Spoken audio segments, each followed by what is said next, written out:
Friends, welcome back to my channel live with royals. आप सभी का स्वागत है एक नई हिंदी वीडियो में। तो इस वीडियो में मैं आपसे बात करूंगी अब बच्चों के कुछ कॉमन प्रॉब्लम्स को लेके जिसका आप कुछ घरेलू उपाय निकाल सकते हैं। तो आज का हमारा टॉपिक ऑफ डिस्कशन है बच्चों में सर्दी जुकाम की प्रॉब्लम।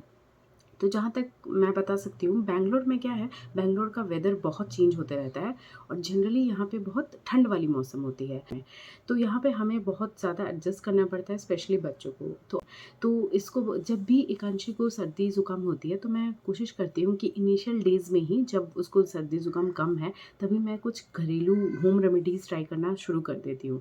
तो वही सारे रेमेडीज़ मैं आज आपसे शेयर करूँगी इस वीडियो के थ्रू। तो मैं आशा करती हूँ किसी न किसी के किसी काम आ जाएगा। अब हर बच्चा डिफरेंट होता है, हर बच्चे को सूट करती है अलग अलग चीज़ें। तो मैं आपसे इन वीडियोज़ के थ्रू यही शेयर करूँगी जो मेरे बच्चे को सूट करता है।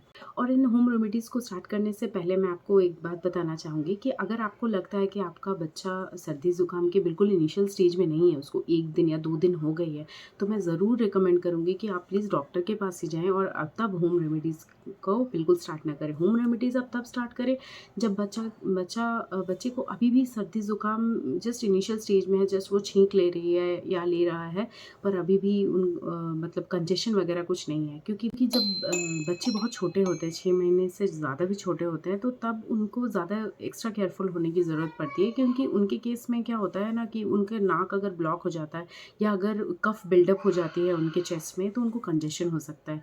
तो बेहतर यही होगा कि अगर 6 महीने से छोटा है बच्चा और उसको अगर सर्दी ज़ुकाम लग गई है, तो आप उनसे सीधे डॉक्टर के पास लेके जाएँ।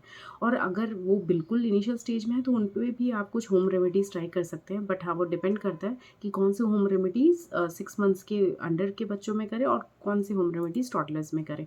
तो अभी तो एकांशी ऑलमोस्ट 3 इयर्स की होने वाली है, तो मैं इस वीडियो में शेयर करूँगी कि उस पर मैं क्या-क्या होम रेमेडीज़ अप्लाई करती हूँ।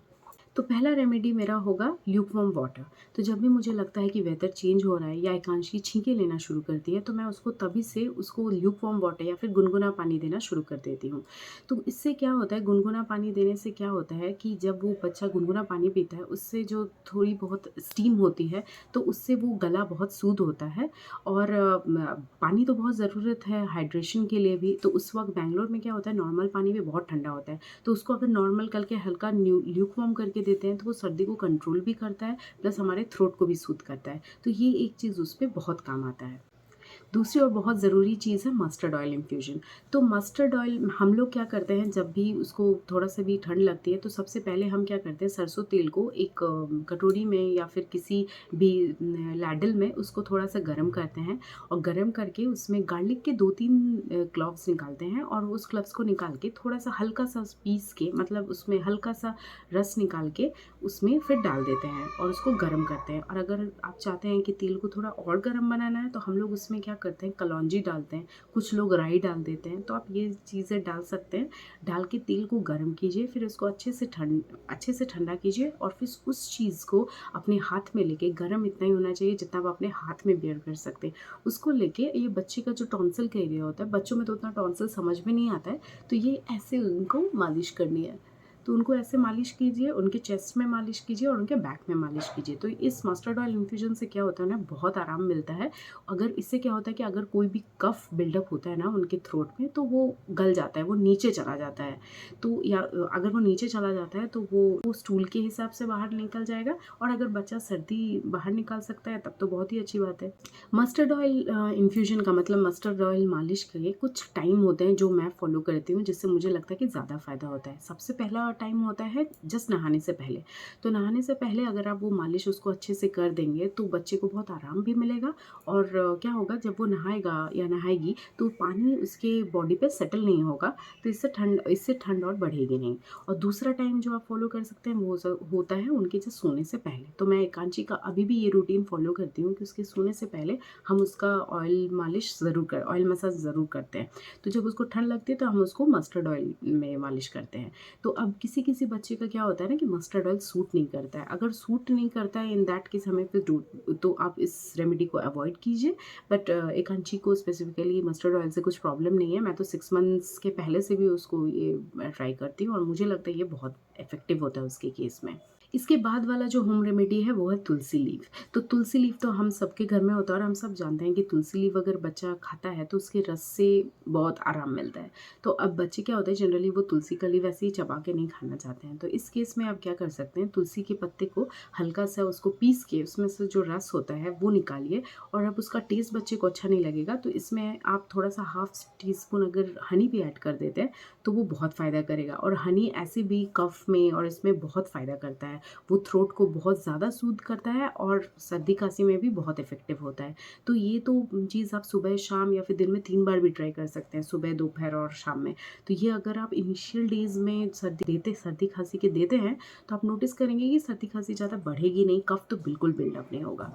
फोर्थ रेमेडी जो मैं आपको बता सकती हूँ वो है, ये जनरली मतलब मैंने फ़ील किया है कांची के साथ। मैं एक बाम यूज़ करती हूँ, वो है मतलब बेबी हग का एक बाम आता है। तो उससे क्या होता है ना, वो कोई विंटर ट्री ऑयल और सारे हर्बल चीज़ों से बना हुआ है। मैं उसका लिंक आपको डिस्क्रिप्शन बॉक्स में दे दूँगी।